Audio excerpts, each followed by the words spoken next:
doit mettre sur le pied et neutre. Dans un état de droit, il y a une justice indépendante. Seigneur, nous sommes fatigués des voleurs. Nous sommes fatigués de ceux qui s'enrichissent. Nous sommes fatigués de ceux qui ne voient que leurs intérêts.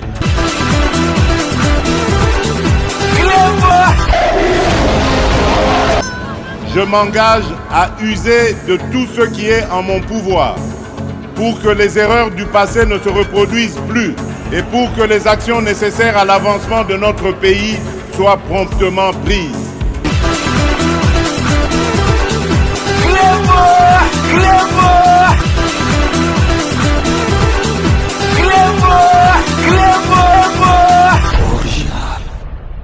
Salut et bienvenue sur Reclébois Original. Merci de votre fidélité. 5 minutes avec César Ngadi. Tout le monde est d'accord et il en restera ainsi pendant très longtemps. 5 minutes, Nabiso Ezali, édition spéciale au Togolak Sabino pour la première fois pour vraiment Batumsusu, Yebaka Teke, Nakati Mboka Nabiso, Awa Nakati Kisasa, Naba province Nyoso, gouvernement provinciaux ezalaka neti awa na Kisasa tozali na gouvernement provincial de la ville ya Kinshasa oyo mokonzi nango donc neti président de la République na yango ya gouvernement wana chef ya gouvernement donc mama na biso Judith oyo ya gouvernement provincial ezali gouverneur Daniel Bumba Lubaki.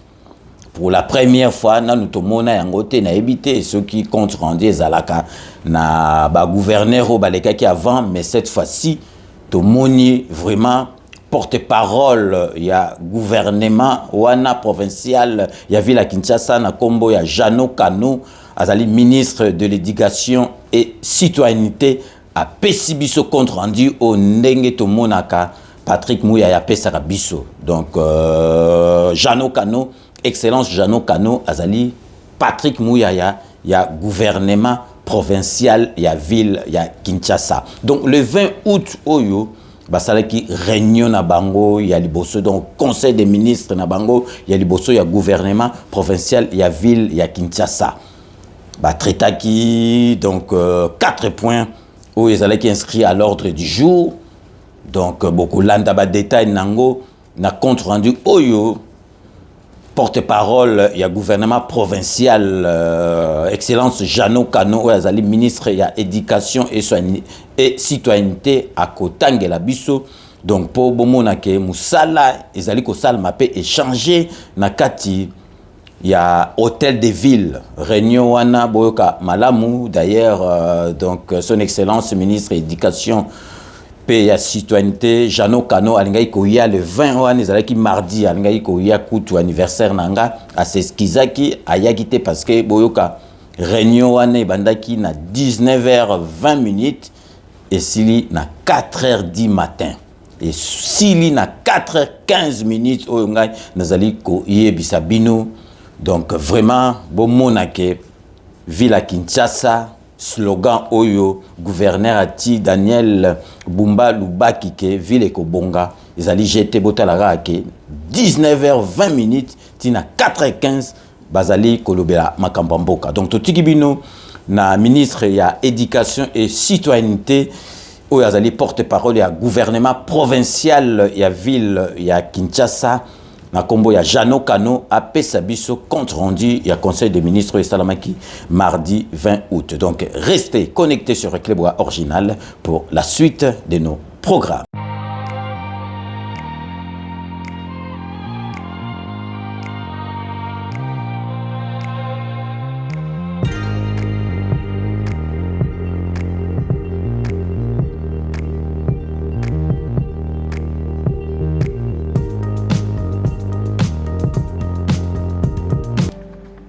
Lecture du compte-rendu du Conseil des ministres du gouvernement provincial de la ville de Kinshasa.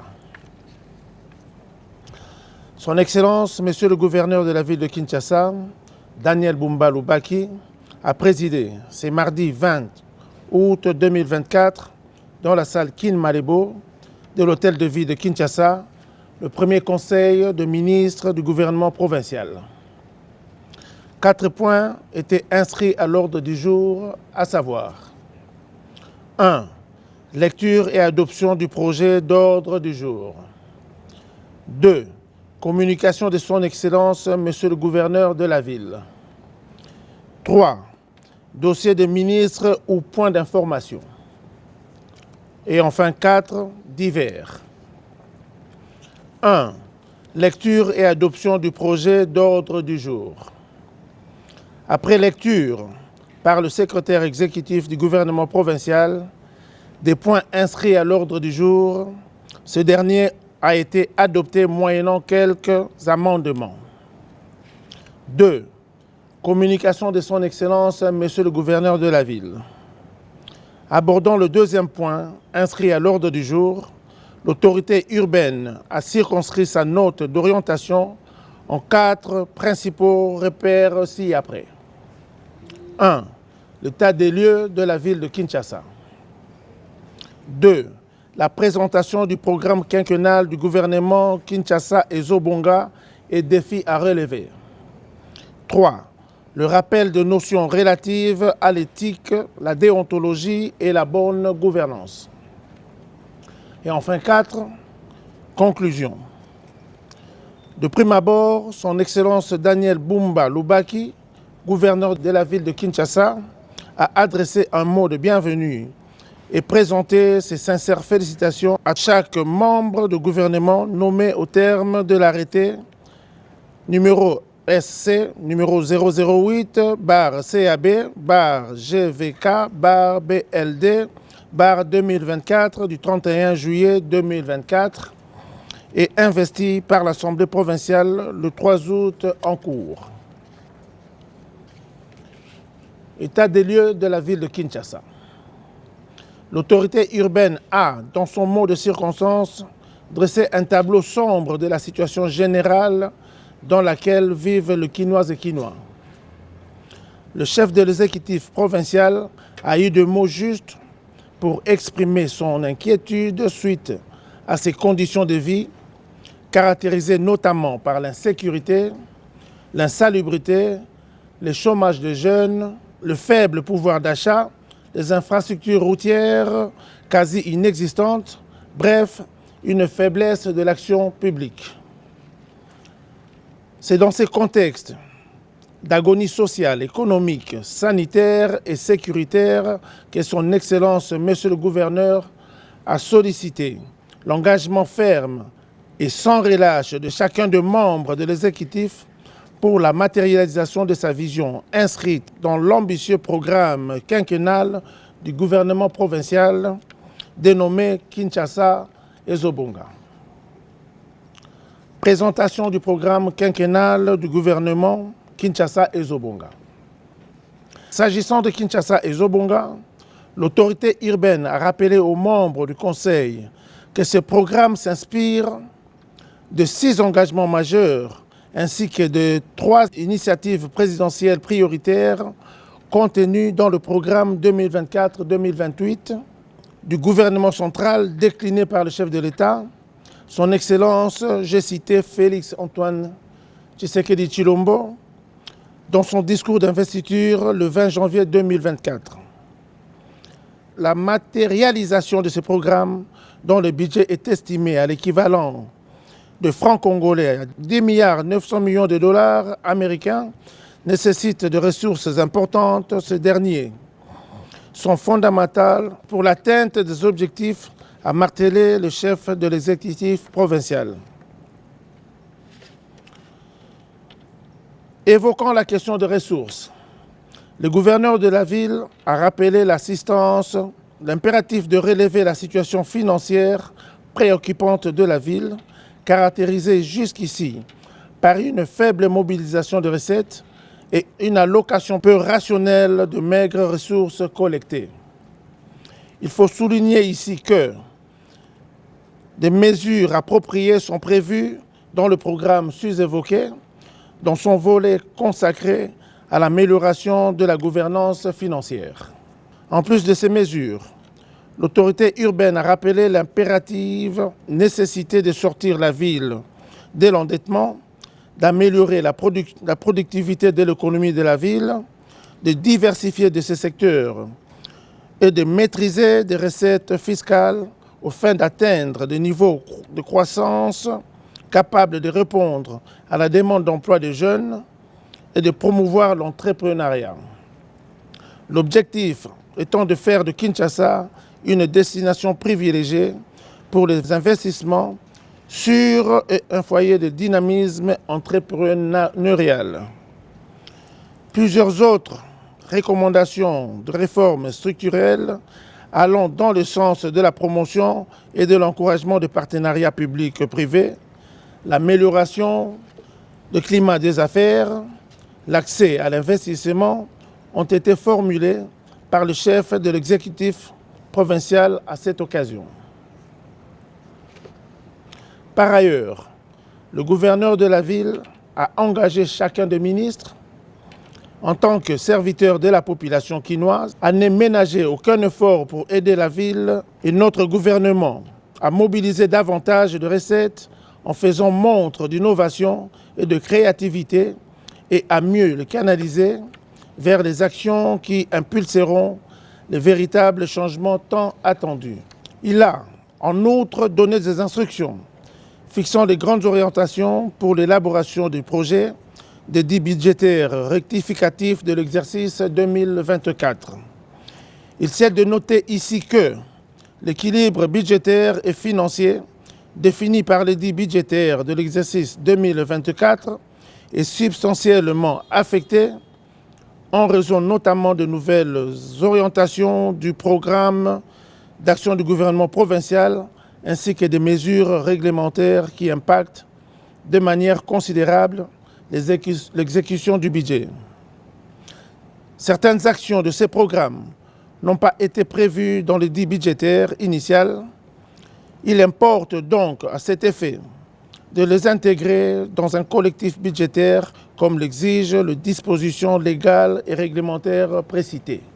Rappel de notions relatives à l'éthique, la compétence professionnelle et la bonne gouvernance. Se référant au décret-loi numéro 017/2002 du 3 octobre 2002 portant code de conduite de l'agent public de l'État, le chef de l'exécutif provincial a exhorté les membres du Conseil, chacun dans sa sphère d'action et dans sa conduite de tous les jours, à s'illustrer par l'exemplarité en termes de probité dans la gestion des affaires et des ressources de la ville. L'éthique et la compétence professionnelle sont les maîtres mots dans ce chapitre. Entendez par l'éthique professionnelle, selon la loi précitée, la référence aux valeurs cardinales telles que le dévouement, la ponctualité, la rigueur, la responsabilité, l'honnêteté, l'intégrité, l'équité, la dignité, l'impartialité, la loyauté, le civisme, la courtoisie et le devoir de réserve et solidarité dans ses relations aussi bien avec ses supérieurs, ses collègues et ses collaborateurs qu'avec le public. S'agissant de la compétence professionnelle, elle se traduit par la connaissance, la maîtrise, le bon accomplissement de ses fonctions et par l'effort constant fourni pour améliorer la qualité de ses services. Pour mieux illustrer ces deux valeurs, l'idéal pour ces gouvernements provinciaux est que chaque ministre, voire chaque collaborateur, soit un serviteur du peuple. Toutes nos actions doivent avoir pour le seul but l'intérêt général, a insisté l'autorité urbaine. De plus, le gouverneur de la ville a invité tous les membres du gouvernement à se conformer aux dispositions de l'article 24 de la loi numéro 08/012 du 31 juillet 2008 portant principes fondamentaux relatifs à la libre administration de province. En ce qu'elle impose la déclaration du patrimoine de chaque membre du gouvernement provincial sous peine d'être réputé démissionnaire dans les 30 jours de la prise de leurs fonctions. Dans sa probité absolue, il a exhorté chacun à faire diligence quant à ce serment. Avant d'éclore son propos, en souhaitant un fructueux mandat et plein succès aux membres de son gouvernement, le gouverneur de la ville a réitéré d'une manière claire et solennelle sa confiance en chacun, croyant en une volonté unanime de réussir cette grande mission. Il a exhorté ces derniers à s'abstenir de compromettre l'action gouvernementale pour des raisons d'appartenance politique, du reste légales et légitimes, pour accéder aux responsabilités. Il a également émis le vœu qu'une fois arrivé à la fin de son mandat, que chacun ait le courage de regarder les Quinoises et Quinois dans les yeux, y voir des étoiles en lieu et place d'un regard réprobateur. Point 3. Dossier de ministère. S'agissant du troisième point, inscrit à l'ordre du jour, consacré au dossier de ministère, les membres du gouvernement provincial se sont penchés tour à tour sur les questions pertinentes de leur secteur respectif. Ministère de Finances et Économie. Lors de son intervention, Madame la ministre de Finances et Économie a fait état de finances de la ville articulées sur 3 essentiels, à savoir recettes et dépenses du premier semestre 2024, engagement financier et situation nette à ce jour et prévision de recettes pour les 5 derniers mois de l'année 2024. S'agissant des recettes de la ville, a mobilisé plus de 106 milliards de francs congolais, recettes fiscales, non fiscales et publicité extérieure. Quant aux dépenses, elles ont été orientées au fonctionnement, à la rémunération et au compte séquestre de la ville. Pour ce qui est des engagements financiers, un audit s'avère indispensable pour déterminer la hauteur, notamment avec la Rabobank et les marchés centraux de Kinshasa. Cependant, on entend mener des actions prioritaires pour améliorer ces recettes par des actions bien déterminées, entre autres les missions de contrôle et la signature de contrats de performance avec les différents mandataires de régie financière. Parlant de l'économie, il s'est dégagé un constat amer sur le comportement spéculatif des prix des biens et services sur le marché. Une convocation du cadre permanent du Conseil économique s'avère indispensable. Ministère des Infrastructures et Travaux publics.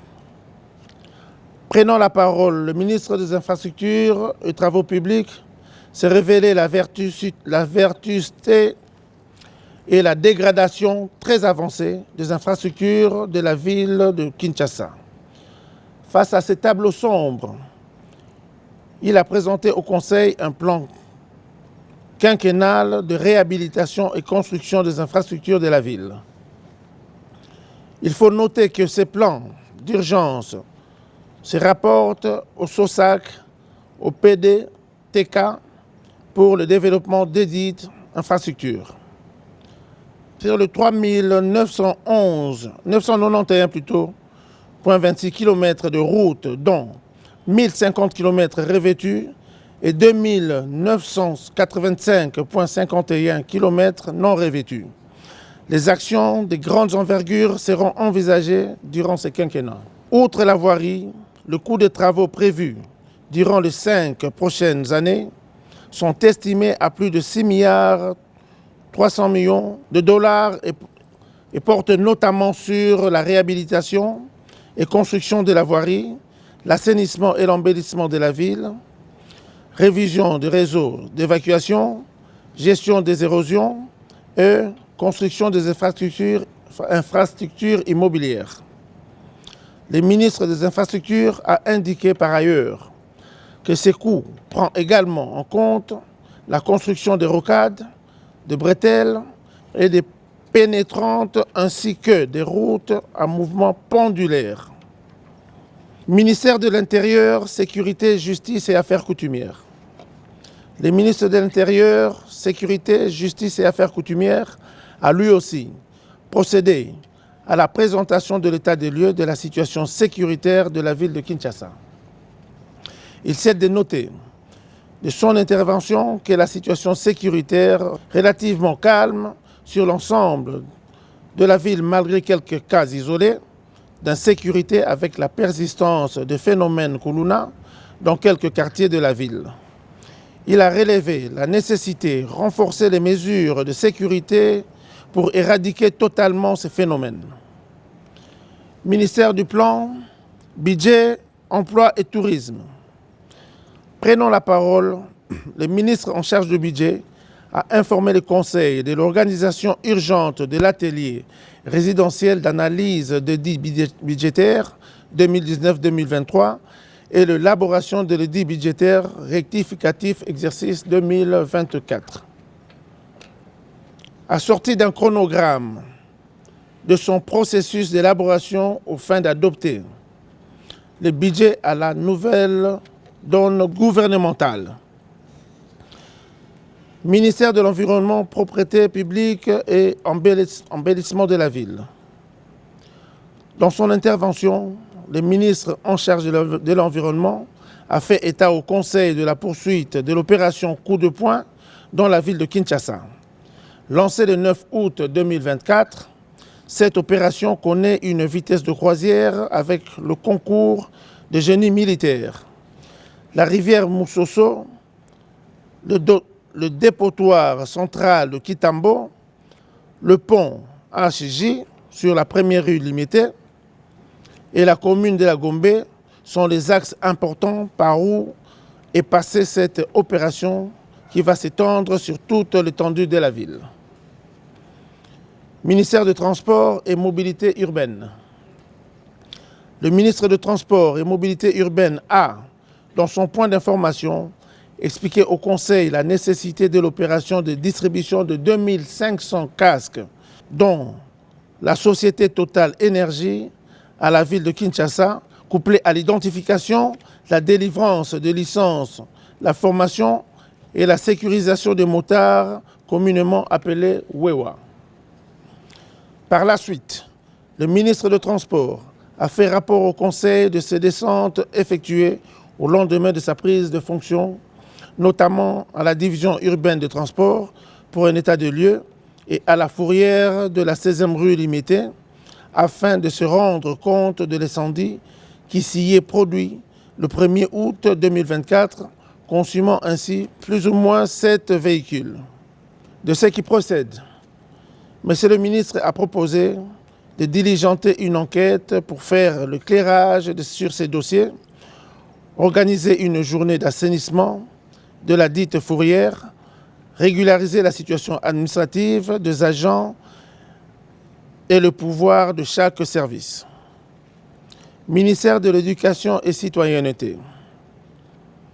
À l'instar de ses prédécesseurs, le ministre en charge de l'Éducation a fait part au Conseil de l'État du lieu des assises de la revue annuelle de performance, en sigle RAP, de la Commission urbaine de l'éducation, session 2024, qui se sont tenues à Kinshasa du 5 au 9 août courant et présenté le calendrier de la rentrée scolaire 2024-2025 qui ne souffrira d'aucune obstruction. Ministère du partenariat public-privé, commerce, petites et moyennes entreprises.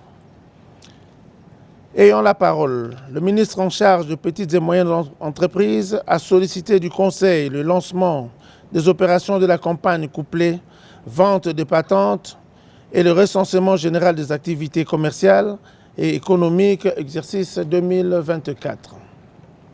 Par ailleurs, il a évoqué la nécessité de clôturer les litiges des 2 numéros de compte IPMEA ouverts à la FINCA au nom de M. Hubert Bongeli sur instruction de l'ancien commissaire général Iloa Babanga, dont le seul but de détourner l'argent du trésor de la ville à son profit, dont le dossier judiciaire fut initié par l'inspecteur général des finances qui reste pendant par dévers le parquet général près la cour d'appel de Kinshasa-Gombe. En réaction, le Conseil, ministre de Mines, Hydrocarbures et Portefeuille. Le ministre a fait part de l'existence d'une convention qui prive la ville de Kinshasa de 80% de la taxe de transaction de l'or et du diamant. Il a par ailleurs mentionné la présence de services de sécurité dans certaines exploitations artisanales, empêchant la participation des agents de la ville de Kinshasa commis à cette tâche et causant ainsi le faible niveau de recouvrement de recettes réalisé par rapport aux assignations budgétaires. Il a également souligné le non-respect de l'application de taux d'extraction de matériaux de construction à usage courant dans certaines carrières d'exploitation artisanale. En sus, il a mentionné la non-activation de la taxe sur le petit commerce frontalier de produits pétroliers ainsi que la non-implication du ministère provincial de l'hydrocarbure dans la chaîne de décision de direction de stations-service dans la ville de Kinshasa. Pour terminer, le ministre a fustigé l'absence de divisions urbaines au ministère provincial en charge de portefeuille, étant donné que la ville de Kinshasa n'a que les services publics provinciaux et non les entreprises publiques provinciales. Il souhaiterait que le Conseil des ministres s'y penche. Ministre de la Santé, Hygiène et Prévention. Le ministre en charge de la Santé a, dans son exposé, fait état au Conseil la situation inquiétante due à la propagation rapide à Kinshasa de la variole de singe, dite monkeypox. À ce jour, 1548 cas ont été recensés selon l'INRB, dont les 11 zones de santé touchées et 2 cas de décès. Le Conseil a recommandé l'intensification de la sensibilisation et communication sur les gestes barrières pour protéger la population, surtout en cette période de la rentrée scolaire. Et comme recommandation, les ministres préconisent sans tarder la création de nouveaux centres de riposte, le renforcement de la surveillance dans différents points d'entrée, élaboration d'un édit interdisant la commercialisation et consommation de viande de brousse, la création d'un plan stratégique de santé scolaire sur la riposte. Dans ces chapitres, Monsieur le ministre des Finances a envisagé d'un décaissement de 6 à 10 millions de dollars pour faire face à cette épidémie. Commencé à 19h20, la première réunion du Conseil des ministres du gouvernement provincial de la ville de Kinshasa a pris fin à 4h15 du matin. Monsieur Jeannot Cano-Larose, ministre de l'Éducation et Nouvelle Citoyenneté, porte-parole du gouvernement.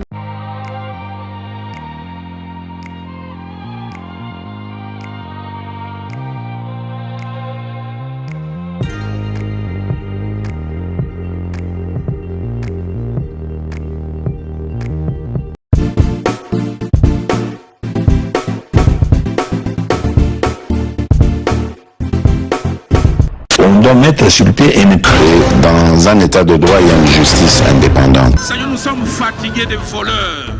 Nous sommes fatigués de ceux qui s'enrichissent.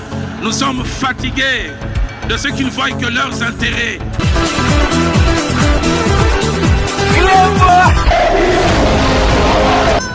Je m'engage à user de tout ce qui est en mon pouvoir pour que les erreurs du passé ne se reproduisent plus et pour que les actions nécessaires à l'avancement de notre pays soient promptement prises.